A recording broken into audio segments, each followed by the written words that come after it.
Encantada de saludar nuevamente a las personas que nos siguen en Siempre Literatura, la ronda lectora de la librería Liliana Bodoc de la Facultad de Filosofía y Letras de la UNCUYO. Aquí con nuestra lectura Elisa, La Rosa Inesperada, de Liliana Bodoc. Se dice de Elisa que es una obra que siempre inquieta, que siempre desacomoda, que no nos deja que ningún lugar intelectual, ningún lugar muy predeterminado, privilegiado,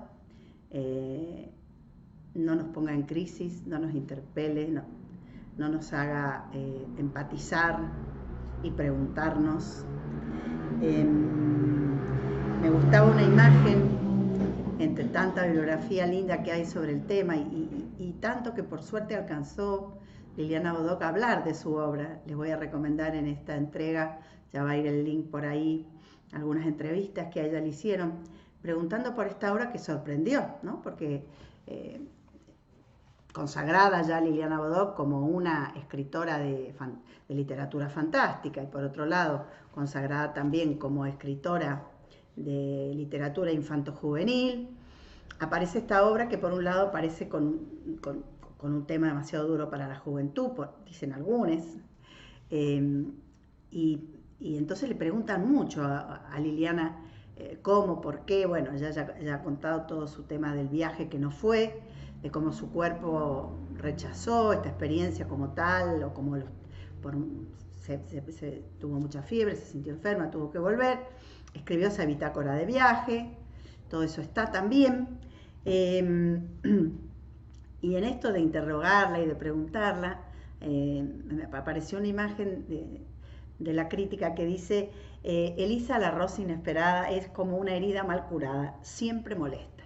Y me gustó, porque por ahí uno se quiere acomodar en algún discurso, ¿no? Uno quiere, decía ya la entrega pasada, se quiere acomodar en el discurso del respeto a las culturas populares, de idealizar las villas o la vida en la villa. Es linda la historia de Liliana también con la villa en Santa Fe, la villa donde vive Elisa, ¿verdad? Que ella dice que la caminó mucho, que la conoció mucho, en la cual vivió su hermano mayor y ella por lo tanto estuvo con su familia, así que ella vivió también allí, que un poco ciertas lógicas del libro, si bien el tema es, por supuesto, es de gran actualidad y tiene que ver con el 2017, cuando la novela se escribe, por ahí algunas lógicas de la profundidad de la villa, ella dice que las tomó de una villa que ya no está tampoco, que es la de los 70, que es en la que ella participó, en la que ella tuvo como una vida social, una militancia. Entonces la novela se da en estos cruces, en estas intersecciones con varios momentos, con varias coordenadas espacio-tiempo, que la vuelve siempre poética y también con resoluciones fantásticas, que son el universo, la habilidad, ¿no es cierto?, la impronta de Liliana Bodoc. Por eso la novela también en su fuga hacia adelante muchas veces se remite o resuelve desde lo fantástico. Así que agradecida a las personas que se han dispuesto a entregarse a la experiencia de la lectura de Elisa, que es literatura de gran belleza, literatura de contrastes, ¿no? Momentos tan bellos y momentos tan crudos. Así que insisto en agradecer a quienes nos están acompañando, para quienes se conecten ahora o quizás nos empiecen a seguir. Nosotros la novela igualmente la estamos leyendo en clave de maternidades en tensión, maternidades en alternancia, maternidades alternas, un poco en continuidad de lo que ya pusimos para Guadalupe Nettel y su obra La hija única, la pregunta sobre las maternidades obligatorias, sobre las maternidades no deseadas, sobre las maternidades alternas nos gusta también, nos interesa, y aquí tenemos claramente la situación de Rufina, que se ve criando a su nieta, ya que su hijo Che Juan la tiene cuando es muy jovencito, tiene 14 años, y Che Juan y su compañera Irene, la mamá de Elisa, se van detrás del sueño de hacer funcionar su banda de cumbia, ¿no? También un lugar hermoso, también en estas maternidades blandas, respetuosas, ¿no? El derecho de esa joven de de tratar de hacer una vida y menos crítica y moralidad sobre el hecho de no poder criar a Elisa, ¿no? A su vez quien la crió a ella, ¿no? esa cadena de injusticia. Y un último detalle antes de irme derecho a la lectura, si fuera un detalle, ya habíamos presentado en la entrega anterior este rondar del diablo, ¿no? Una figura que concita al menos incertidumbre. ¿Bajo qué lógica aparece este diablo, no? Bueno, vamos a ver que por supuesto hay una presencia de los carnavales y, ¿no? y de los disfraces, de esas fiestas ancestras, tradicionales, donde también se purgan los dolores, ¿no? Esas fiestas populares que dejan salir todo aquello que está como injusticia en ese mundo social. Y hay una de las entrevistas en que quien entrevista a la Lili le pregunta por ese diablo, ¿no? Y bueno, y empiezan a intercambiar pareceres con todas estas acepciones, estos sentidos que tiene esta presencia, que por un lado es poética, que por otro lado, ¿no es cierto?, es mítica, y que por otro lado es popular, pero también hablan mucho en esa entrevista, y la Lili dice finalmente, sin linealidad, ¿no? Porque ella no lo es. El diablo es el capitalismo, le pregunta el entrevistador, y ella dice, bueno, podríamos decir que donde siempre que hay capitalismo hay diablo, ¿no?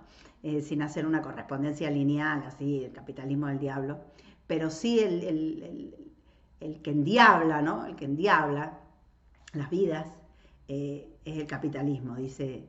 Asiente Bodoc cuando el entrevistador advierte en una lectura crítica sentir y entonces la Lili agrega, y me gustaba compartirlo con ustedes, dice, así como donde hay justicia social, para mí hay Dios, dice Liliana Bodoc, ¿no? Esta es Liliana Bodoc, sobre todo para Elisa, la Rosa Inesperada, por la cual muchos la han interrogado, ¿no? Porque es una novela diferente, como dijimos. Por otro lado, la última novela, inesperada última novela, puesto que Lili falleció inesperadamente y nadie sabía que iba a ser la última novela, así que tenemos mucho, ¿no? mucha afectividad, mucho para decir en relación con Elisa y todo lo que ocurrió cuando Elisa se publicó y se empezó a divulgar en las escuelas secundarias, ¿no es cierto? Y el tema de la trata, esta coyuntura que, bueno, como digo, no es el tema que nosotras vamos a tratar más, pero bueno, es un tema que atraviesa la novela fuertemente y que se pone en tensión también con otro asunto que la propia también Liliana, como digo, tan interrogada, comenta. Ella dice, también la trata aparece, ¿no? La forma en que secuestran a las chicas, esto que está acá detrás de Elisa, que nosotros lo vamos sintiendo, dice, donde hay trata y soledad, ¿no? También, abandono, soledad, injusticia social, todo eso va a ir apareciendo y lo vamos a ir, creo, sintiendo. Ya me irán contando, ya gracias a todas las que van comentando y van siguiendo la novela en las redes, por supuesto en el canal de YouTube de la facultad. Así que, bueno, a lo nuestro, a Elisa. La entrega de hoy va a dar comienzo con el narrador Abel Moreno. Hablamos un poquito del narrador, tanto en la entrega como en la noticia que publicamos en la facultad, en la página, porque bueno, este tema de los narradores es clave, ¿no? Porque van armando ese mundo desde estas dos miradas. Y siempre en estas lecturas juveniles, o estas escrituras juveniles, calificadas de juveniles que escribe Liliana Bodoc, hay un cierto tono de sino trágico en el mejor de los sentidos. Es como un clima literario, ¿no? Y mítico a su vez, porque lo que va a suceder, y lo vamos sintiendo, ella lo va a ir poniendo lentamente pareciera, ¿no? Y sin embargo vamos ya sintiendo que se acerca algo que va a traer la tragedia a las vidas, ¿no? Son como estados inestables, este permanecer de Elisa en él, en la escuela, que no es escuela, que no es cierto, que es que la tiene a ella en ese lugar bien borderline, porque no puede habitar ninguno de los lugares netos, en esa relación que empieza a ser un poco problemática, misteriosa, por momentos ominosa también con Beatriz, también vamos sintiendo eso que se va acercando y que va a desestabilizar este pequeño momento de equilibrio, ¿no? Que es cuando ella se hace planchadora y encuentra un lugar en el mundo. Quizá la novela va de esa identidad buscada por un adolescente. ¿Quién soy? Soy blanca y a este lugar no pertenezco, pero también me he criado aquí y esta es mi abuela y ha sido mi madre. Y empiezan todas esas preguntas sobre las identidades frecuentes, ¿no? En las adolescencias, buscando a quién me quiero parecer, a quién no me quiero parecer, y a su vez expandiendo la novela a ese lugar social, ¿no? Ese entramado, a esa cartografía que ya hemos caracterizado. Así que me voy a la lectura, si les parece bien, siempre con este trabajo de epígrafes que van haciendo las novelas más honda, más conectada con la cultura de la que proviene. Las muchachas, perdón, Abel Moreno, como decíamos, los capítulos están, se nombran con los nombres de quien los narra. Las muchachas bonitas corren peligro, como el quirquincho bola junto al camino. Aquí tienen el presagio. Cuando Miguelito se fue detrás de los muchachones me dio miedo, pero como dice uno, lo que nadie imagina. Si en ese entonces yo me ponía a decir que Miguel María Tolosa se metía bien adentro de la noche donde los cucotes se montan, ¿qué iban a pensar? Que don Abel Moreno andaba hablando pavadas de viejo. Pero Miguelito se hermanó con estos de la ciudad, ida y vuelta, lo usaron de anzuelo, porque nadie iba a desconfiar de él. Y menos los que vienen acá pensando que somos buenos y nos sonríen como si eso fuéramos. Y nos hablan raro, moviendo mucho la boca. Antes ni siquiera, ahora nos preguntan si pueden sacar sus fotos. ¿Y qué cambia? Es como preguntarle al pobre si pueden azotarlo. Dice el pobre que no y entonces ofrecen pagarle por cada azote. Volviendo al asunto de Miguelito, qué tristeza verlo perderse así en tanta maldad. Lo quise traer de vuelta, sin suerte. Nada de lo que yo podía ofertarle, unas torrejas, un cigarro, nada le hacía sombra a lo que esos diablos le daban. Acá el diablo empieza bien a operar como el capitalismo, como esa tentación para los humildes. Fíjese qué figura fuerte, ¿no? Como se parece a cuando los turistas van a mirar una villa como un exotismo, ¿no? Dice, ¿nos dejas sacarle fotos? Bueno, todo esto, ahí se mete la Lili. Yo sabía que él andaba haciendo brutalidades porque de bobo que era, algo me contaba. Sabía, pero con sinceridad me quedé quieto, con la piba de bolso gringo, bonita, ella, fue diferente.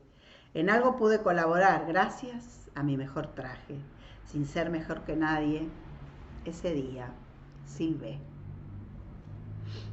Elisa. Te recuerdo así, amando sin amar, impasible, imposible de alcanzar. En el colectivo que iba al barrio, Elisa viajó sentada con el paquete de sanguchitos apoyado en las rodillas. ¿Se acuerdan los sanguchitos que le dio Beatriz? Erguida como siempre, pero aguantando las lágrimas. Cuando llegó al rancho, encontró a Rufina acostada. ¿Qué tenés? Es que se me trabó la cintura. Traje comida, que ni hambre tengo. A la hora en que Elisa salió a la calle, la noche estaba llena de cascarudos. Acomodó la silla en la vereda irregular, buscando que se moviera lo menos posible, y se sentó a terminar su cumpleaños.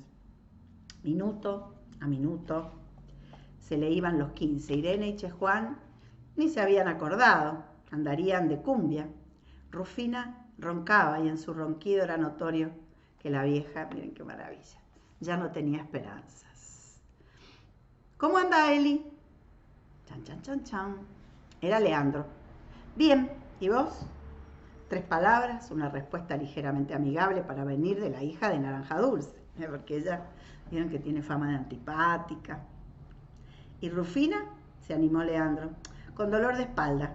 Elisa no lo sabía, pero estaba triste. Justo en mi cumpleaños. ¿No vas a decir que es tu cumpleaños? El asombro del pibe más tenía que ver con aquel exceso de charla que con el aniversario. De 15, dice Elisa. Leandro se acercó con cautela. Conocía, igual que todos en la villa, las repugnanteadas de la rubita. Si querés brindamos. Y mostró la botella de vermú que llevaba bajo el brazo. Lo único es que está medio caliente. Cuando Leandro se detuvo a hablar con Elisa, iba camino a su casa. donde lo esperaban con hielo, pan y un salamín. No iba a llegar y nadie se asombraría, porque así son las veredas de la villa. Es imposible ir al almacén con plena certeza de regresar. Retobada geografía entre las vías y el salado, entre el salado y cosas peores que se rigen por las leyes de la pasión. Leandro giró la copa rosca, ofreció la botella. ¿Traigo vasos?, preguntó Elisa. ¿Por mí no? Elisa Viltes tomó a pico como si fuera su madre. Leandro la miró echar hacia atrás la cabeza y siguió la línea desde el mentón hasta el breve nacimiento de los senos. Leandro tomó con la camisa abierta. Tomó Elisa, ofreció. Tomó Leandro, tragos cortos, sin limpiar la saliva. Tomó Elisa otra vez, tomó Leandro, el vermú del coraje. Vamos a caminar, ¿no? Para invitarla a caminar. Bueno, fue el vermú caliente, fueron los 15 que se iban sin cuaderno, que fue, no, el cuaderno que le negó Beatriz, que le pudo haber dado, pero no le dio, ¿no? La vulnerabilidad, la soledad de la propia Beatriz condena a Elisa, la vuelve vulnerable, ¿no? Le genera este gran dolor de cuaderno que no tuvo. Fue el vermú caliente, repito, fueron los 15 que se iban sin cuaderno. Elisa entró a la silla, Rufina había dejado de roncar, quiere decir que estaba soñando. Al barrio le sentaba bien la luz nocturna, porque entonces no era una villa, sino solamente su silueta, y eso ahorraba detalles. Caminaron para el lado del río. De golpe, sin mediar ningún protocolo, se detuvieron. El primer beso fue puro vermú. Las manos de Leandro actuaron como perros sin correa. De un lado a otro, ávidas, pero incapaces de ritmo y persistencia. De ahí hasta el río fue lo mismo. ¡Inviten!, gritó alguien. Llegaron desconsolados de deseo. Elisa se calló. No dijo soy virgen, lo pensó, pero no lo dijo virgen. Era una preciosa palabra que no estaba dispuesta a desperdiciar. A Elisa, que estaba sentada sobre la tierra, las piedritas le picaban las nalgas. Al revés iba a ser más fácil. Con los jeans atascados en las zapatillas, Leandro se enredó en la maniobra. Ambos hicieron lo posible y hicieron lo mejor posible. Y ayudados por el olor del río, siempre carnal, Elisa confirmó que el dolor y el placer eran carne del mismo fruto. Leandro hizo lo que cualquier niño bueno, se dejó ir, lloriqueando. De regreso, par a par, pero sin tocarse, Elisa hizo una pregunta. ¿Te parezco una rosa inesperada? Por suerte, todo eso ocurrió antes de las 12 de la noche, de modo que los 15 de Elisa tuvieron su foto. Al día siguiente ocurrieron una tras otra cosas inusuales. Elisa decidió que no iría al hogar. Mirá que yo me voy a trabajar, dijo Rufina. ¿Y qué? Te digo nomás. Apenas Rufina se fue, Elisa se puso a limpiar el rancho. Cerca del mediodía, palmearon, ¿no? Tocaron la puerta. ¿Qué haces acá? Leandro se había despertado pensando que tenía novia. Qué bonito. Nada, vine a saludarte. Si yo nunca estoy hasta ahora, te vi por la ventana, dice Leandro. Estoy limpiando, después nos vemos. Elisa limpiaba para no arrepentirse, no quería recordar lo que había pasado, pero cuando el hígado le devolvió a la boca el gusto de la noche anterior, se sentó a llorar. Por la tarde, justo cuando Rufina volvía del trabajo, el hijo menor del carnicero avisó que llamaban de Jujuy. ¡Deja, vieja! Voy yo. En el lado jujeño de la línea, Ana María se alegró de que hubiese atendido a su sobrina. ¡Feliz cumpleaños! Fue ayer. Ya sé, pero no pude llamar. Después la conversación tomó los carriles habituales. ¿Cómo andan las cosas? Bien. ¿Y la vieja? Ahí, con dolor de cintura. ¿Y vos? Bien. Como en cada ocasión, Ana María tiró su pregunta preferida. ¿Y de tus padres sabes algo? Nada, pero el día que había arrancado raro se coronó con una sugerencia de Ana María. ¿Por qué no te venís para acá, Eli? ¿Por qué no te venís para acá a probar? El silencio la obligó a seguir. Me ayudas a mí, te buscas algunas changas. Ya sabes que yo tengo un lindo departamento, doy clase. Además de mi negocito, qué buena falta me haría tu ayuda. No sé, pensalo. Como en la tragedia, con ese epígrafe, estos sucesos claramente inesperados, ¿no?, empiezan a presagiar la tragedia. Rufina estaba bastante mejor de la cintura, y eso gracias a la señora que le había dado unos remedios milagrosos. ¿Te dio por limpiar?, dijo, preguntó. ¿Comiste todos los sanguchitos? Los tiré, vieja, tenían mal olor.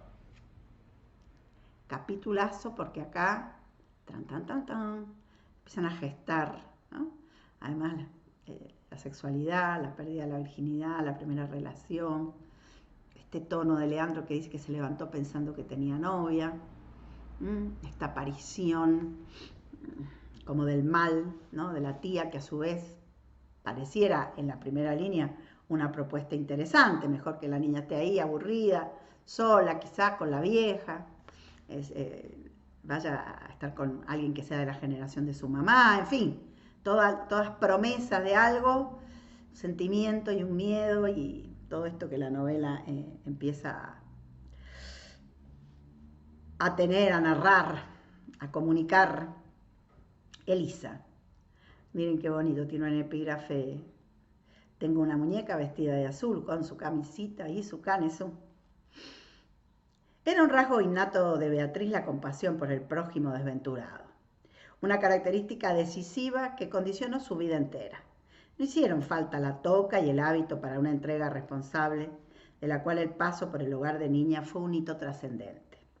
Allí, aunque su conmiseración se repartía por igual entre todas las pupilas, encontró niñas con cualidades sobresalientes. Sobre ellas trabajó la voluntaria con máximo esmero y por ellas, o mejor por propiciar el avance de su tarea, creó artificios bien intencionados, como aquel de mirar la fecha de nacimiento en la planilla de inscripción para luego decir, «¿Sos de Libra?». Elisa fue para ella un caso relevante porque la chica irradiaba la luz de la inteligencia y mostraba la firme voluntad de apartarse de su ambiente para ser una mejor persona. Porque estaba atenta a su obra, Beatriz notó que Elisa traía un rostro desconocido, cosa que agravó el hecho de que hubiese faltado al hogar el día anterior. ¿Pasó algo?, le pregunta Beatriz.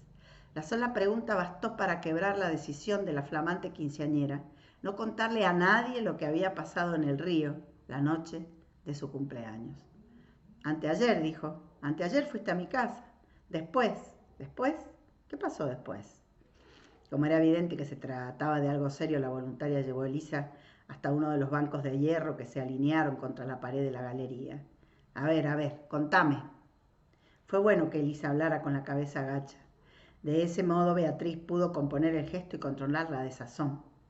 No podía pensar que era cierto lo que decía su madre, margaritas a los chanchos, porque eso significaba quedarse sin tierra para cultivar. Miren acá la desolación de la propia Beatriz, ¿no?, que a su vez la madre debe haber sido otra desolada, que ha transmitido y reproducido desolación, desconfianza, y estos eslogan de clase que son tremendos, ¿no? Una chica de abajo nunca va a llegar a ningún lado, ¿no? Hay una cantidad de discursividad violenta, y que aparte una crítica, también en esta entrevista que les digo, le preguntan mucho a la Lili sobre una crítica fuerte a la iglesia, a la caridad, porque ella cuenta que en la villa, cuando ella estuvo con su hermano, su familia, había un cura, un curita tercermundista, dice ella, que tenía otra mirada, ¿no? Y que entonces ella se quedó con ese corazón y después, cuando vio otras facetas, realmente sintió necesidad de criticar, de mostrar, de desenmascarar. Y bueno, aquí también va a estar todo eso vinculado con los mandatos católicos, la represión, la moralización, ¿no? Y todos empiezan a presentar aquí. No podía pensar que era cierto lo que decía su madre, margaritas a los chanchos, porque eso significaba quedarse sin tierra para cultivar. Margaritas a los chanchos, decía su madre cada vez que ella emprendía la tarea de salvar a una pupila. Rosa inesperada del empecinamiento de Beatriz, jardinera de la caridad. Tremenda Liliana Bodoque en estas palabras, ¿no? En este modo de metaforizar y a la vez de desenmascarar. La confesión de Elisa le dio náuseas, la imaginó revolcándose en el río borracha de vermú caliente. Lo peor era que aquello había ocurrido apenas después de que le abriera a Elisa la puerta de su casa, de su dormitorio, de sus tesoros. Beatriz entendió la anécdota carnal como una derrota propia. El deseo de la voluntaria era marcharse sin decir ni una palabra, sin embargo, la misericordia la obligó a suavizar el desapego que irremediablemente comenzaba ese día. Hizo cuanto pudo, se esforzó en decirle a la pupila lo más evidente antes de buscar una excusa que postergara la charla. Por fin, cuando Elisa se fue, Beatriz apretó el bolso en el que guardaba un cuaderno con pájaros en la tapa. Era una suerte que no hubiera alcanzado a darse. Aquí está el presagio de la tragedia, ¿no? Cada personaje es víctima de la discursividad social que lo condiciona, ¿no? Que lo vuelve peor persona, que le saca lo peor. Ella había decidido traerle, se había encariñado y le había traído el cuaderno.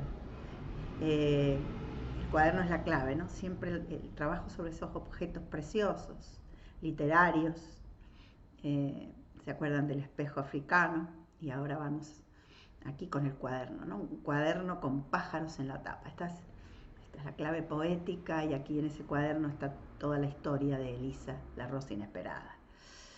Se lo iba a dar y este prejuicio, este asco de clase, de imaginarla en la villa con vermú, teniendo sexo sobre la tierra, no le genera esa intolerancia, ese asco y se reprime, no le entrega el cuaderno. Fíjense cómo se arma. Abel Moreno, como va la almita en pena, yo voy de noche silbando, más despacio que el silencio, como el alma, más despacio. Lo que pasa aquí en Tilcara es que hay mundo sobre mundo. Arriba el mundo que las personas conocen y se llevan en fotos. Parece de verdad, todo bien hechito. Parecemos. Todo es cierto para los que vienen y compran mantas que según creen los abrigan. Mismos que cuentan de las tortillas de queso que les vendieron las cholitas, creído de que las unas y las otras son verdaderas. Y está el mundo de abajo o de adentro, como mejor quiera decirle, del que no tengo por qué hablar, ni puedo. He visto llegar personas de ciencia queriendo encontrar el camino para ir de un mundo a otro. Las vi irse sin nada más que mantas y tortillas. Vi pasar personas de fe, las vi irse. Veo, escucho, converso con personas que buscan historias para contar y me río por dentro de sus cuadernos. Este capítulo se vuelve muy metaliterario, muy metaficcional, muy autobiográfico, ¿no? Porque también es una autocrítica que Liliana se hace en virtud de estas beldades, ¿no? de la clase media, de las intelectuales, de las que tienen un poco de instrucción, las que idealizan los territorios pauperizados, los que van a ver todo como folclore, ¿no? como exotismo. No se escapa de ser mirado con exotismo, ¿no? Este robo cultural, me llevo la manta, adopto un alimento y el propio cuaderno, ¿no? El cuaderno de Liliana, ¿no? El blog que ella escribió, ahí también está esa metaliteratura, esa autocrítica de la ficción y a la vez ya vamos a ver qué lugar va a ir ocupando la ficción. Veo, escucho, converso con personas que buscan historias para contar, ¿no? Ella ahí está conversando consigo misma. Y me río por dentro de sus cuadernos. A mis años, que son muchos, dice Abel Moreno, conozco un solo camino entre el mundo de arriba y el de abajo. Si me preguntan cuál, le contesto la música. Y bueno, acá va a estar esta idea que acompaño, que me han escuchado también, que el arte, la literatura, la música es la única mediación, la única salvación, ¿no? Entre ese mundo de arriba y el mundo de abajo. Pero no estaba hablando de estas cosas, sino de la chica del bolso gringo que quedó atrapada en la sombra del diablo. Vi su destino, entonces hice lo que una lechuza, silbé para ayudarla, y alguien dijo, amén. Elisa, quiero decirte que nunca habrá cosa más bella que tú, cosa más linda que tú. La ropa estaba lista, toda, incluso la que había llevado Piti de parte de la directora. Mientras la plancha se enfriaba, Elisa clasificó el trabajo sobre la mesa. Las fundas con las fundas, las sábanas, los toallones por un lado, las toallas chicas por el otro. Como cada vez peleó con el cable de la plancha, difícil de estirar, después se tomó de un trago el agua que quedaba en el fondo del rociador de plástico. Era jueves. Ella tenía pasaje a San Salvador de Jujuy para el sábado a la noche, así que ese iba a ser su penúltimo planchado en el hogar. La invitación de Ana María se había repetido cada vez que hablaron por teléfono. ¿Cómo andan las cosas? Bien. Y la vieja, ahí. ¿Por qué no te venís para acá, Eli? Venite para acá para probar. Sin embargo, Elisa no pensó seriamente en irse, sino hasta fines de octubre, cuando recibieron aquella carta de Che Juan, escrita en una hoja de cuaderno mal arrancada, esa carta que la dejó huérfana. Querida vieja y Elisa, nosotros estamos bien. Un tipo de Paraguay quiere hacer una prueba para irnos para allá y después las llevamos a ustedes. No nos olvidamos del cumple de la Eli, pero fueron puros problemas. Es posible que con el gesto de abandonar el papel sobre la mesa, Elisa empezara su viaje. Vieja, ¿qué hay? ¿Viste que la tía quiere que me vaya para Jujuy? ¿Y a vos te dieron ganas de llevarle el apunte? No sé. Con ingenuidad Rufina puso el gramo que faltaba en el platillo de la rabia. A tu madre no le va a gustar nada. No fue disgusto, en cambio, lo que sintieron las demás mujeres que rodeaban a Elisa, a quienes la idea de ese viaje les pareció más que aceptable. Teniendo en cuenta el brumoso horizonte de la muchacha, la propuesta de la tía parecía prometedora. Esto que les decía más temprano, ¿no? De esos lugares estancos, ¿no? Del servicio social, estar con una tía, con posible, es lo mejor. Pero es Rufina la que siente, no sabe, ¿no? No puede decir, pero siente, si a tu mamá no le va a gustar, es como que defiende el lugar, ¿no? El derecho, algo que es intuitivo prácticamente, ¿no? Porque Rufina no tiene información, pero no le gusta. Por otro lado, no la contradice, es bello, ¿no? Y por otro lado, las demás, desde sus lugares intelectuales, desde la teoría sobre qué es lo mejor para una niña cuyos padres, dicen, qué bien que te llame tu tía, que te vayas a Jujuy, chan, chan, chan, chan, y acá empieza a desordenarse por completo el diablo, ¿no? El capitalismo, el diablo hace de las suyas, gana la partida, parece decir Rufina sin decirlo. No fue disgusto, en cambio, repito, lo que sintieron las demás mujeres que rodeaban a Elisa, a quienes la idea de ese viaje les pareció más que aceptable. Teniendo en cuenta el brumoso horizonte de la muchacha, la propuesta de la tía parecía prometedora, porque resultaba imposible que Elisa siguiera en el hogar el año siguiente. Se trataba de una irregularidad que ponía en riesgo a la directora. Entre ser sirvienta de cualquiera y ayudar en el negocio familiar, la decisión saltaba a la vista. Estaba la vieja.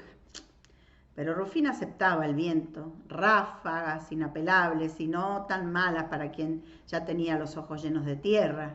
Los jóvenes se iban, como ella misma se había ido de Jujuy. Si un día les daba por volver, que volvieran. Rufina estaría ahí mismo, o estaría muerta.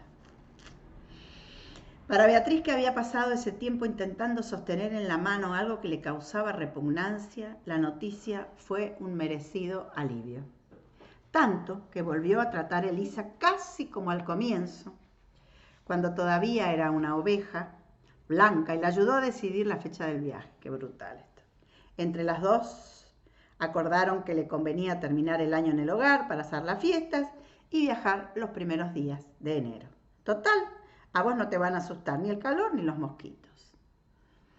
Mucha violencia, ¿no? Estructural, la que viene de Beatriz y de todo ese pensamiento, ¿no? Todo ese abordaje.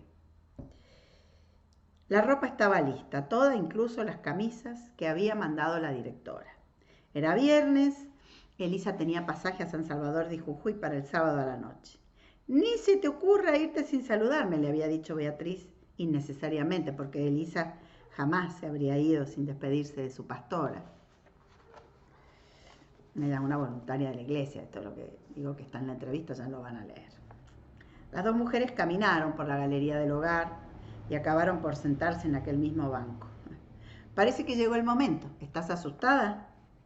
Elisa sonrió con vergüenza. Pensalo de este modo, si no te sentís bien, nada te va a impedir volver. Nada te va a impedir volver. Palabras que muy pronto resultarían macabras. Además, continuó la voluntaria, vamos a hablar por teléfono. Sí, sí. Lleva los números anotados, ¿no? El de la carnicería y el del hogar. Sí, dice Elisa. Muy bien. Se nublaba y no. Algunas pupilas jugaban en el patio. La indecisión del cielo cambiaba a cada momento, la luz de la tarde. Beatriz tenía algo para Elisa, dos cosas en verdad, que quería darle. Primero un sobre blanco. No es mucho, dijo, pero te va a servir para los primeros días. No, Rufina ya me dio algo. Toma. Y si no te hace falta gastarlo, mejor. El segundo obsequio era más grande, se negaba a salir de la cartera en la que había entrado con dificultad. Esto también es para vos. El envoltorio no podía disimular la forma del cuaderno, pero Elisa preguntó igual, ¿qué es? ¿A vos qué te parece? Un cuaderno. Entonces es un cuaderno. ¿Pero cuál? Todos eran lindos, el de flores, el que tenía un paisaje con casas nevadas, pero sobre todo el de los pájaros. Ni pájaros, ni nieve, ni flores. Era un cuaderno de tapadura y muchas hojas recién comprado con código de barras y una balanza rodeada de estrellas. Me costó, dijo Beatriz, pero encontré tu signo. Ah, gracias. Lee la dedicatoria, ¿no? Le buscó este signo de Libra y ella está esperando el de los pájaros, ¿no? Este es un nuevo momento, ¿no? De preanuncio de la tragedia, de los desencuentros, de los deseos reprimidos. Y acá está la dedicatoria de Beatriz. ¡Wow! Mirar al otro lado del que todos señalan, que es allí donde crece la rosa inesperada. Ojalá puedas cumplir el consejo de este gran poeta. Con cariño, Beatriz. Tremendo, doloroso mandato trágico, ¿no? Para Elisa de ser la rosa inesperada, de diferenciarse, de lograr justicia para ella, etc. Blanco activo. Hiciste trampa, hiciste trampa. El grito llegó desde el grupo de niñas que jugaban. Mentirosa, no hice trampa. Sí, hiciste trampa, tramposa. Las dos mocosas se fueron una sobre otra, tirando manotazos. Beatriz se levantó enseguida y fue hacia ella. ¡Epa, epa! A ver, ¿cuál es el problema? Elisa se quedó mirando. El cielo se nublaba y no, como una orgánica metáfora de su alma. Cuando Beatriz volvió de componer el pleito, fue evidente que todo estaba dicho. Elisa Vilte se levantó del banco justo cuando la voluntaria abría los brazos. Cuídate mucho y esforzate. Elisa apretó los ojos contra el pecho de Beatriz, quiso y no pudo evitar el sollozo. ¡Vamos, vamos! Beatriz frotó con fuerza la espalda empecinada de la viajera. Acordate de llamar por teléfono apenas te acomodes. Y hasta le besó la cabeza antes del adiós y en francés le dice Bon voyage. Elisa salió del hogar justo cuando los cascarudos empezaban la fiesta. Mientras esperaba el ómnibus pensó que todavía no había guardado la ropa en la mochila, una con la bandera norteamericana, que el hijo de la patrona Rufina ya no usaba y que en su momento había costado un platal.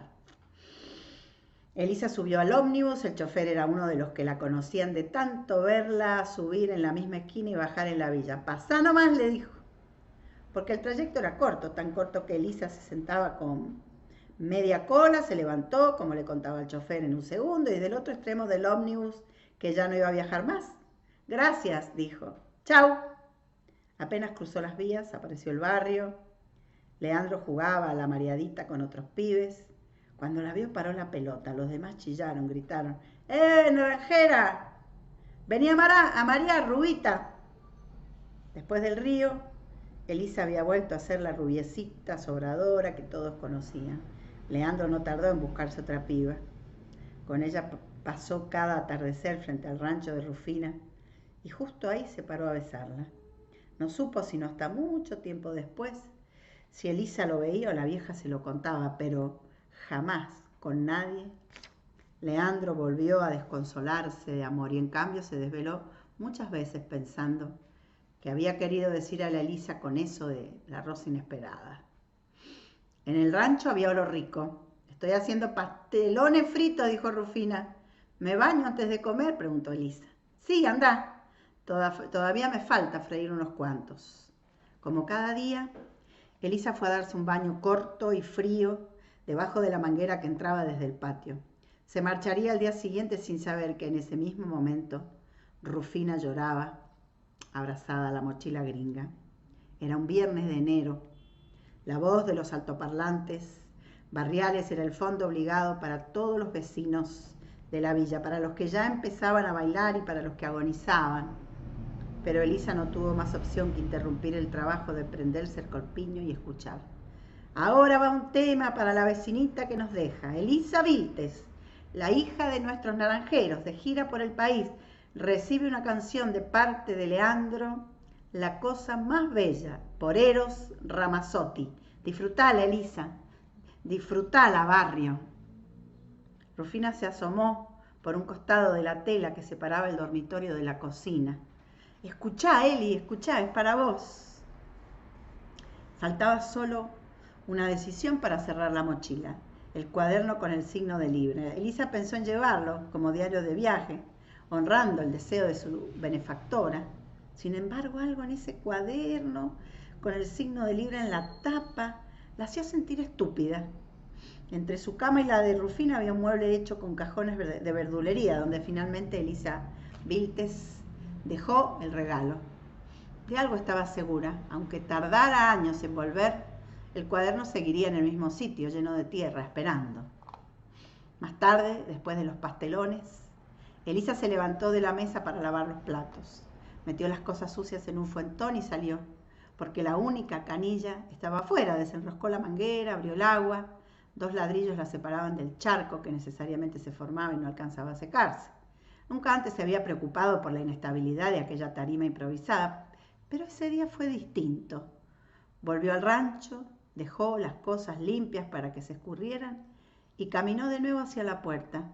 ¿Te vas?, preguntó Rufina. Acá nomás, contestó su nieta, ya vuelvo.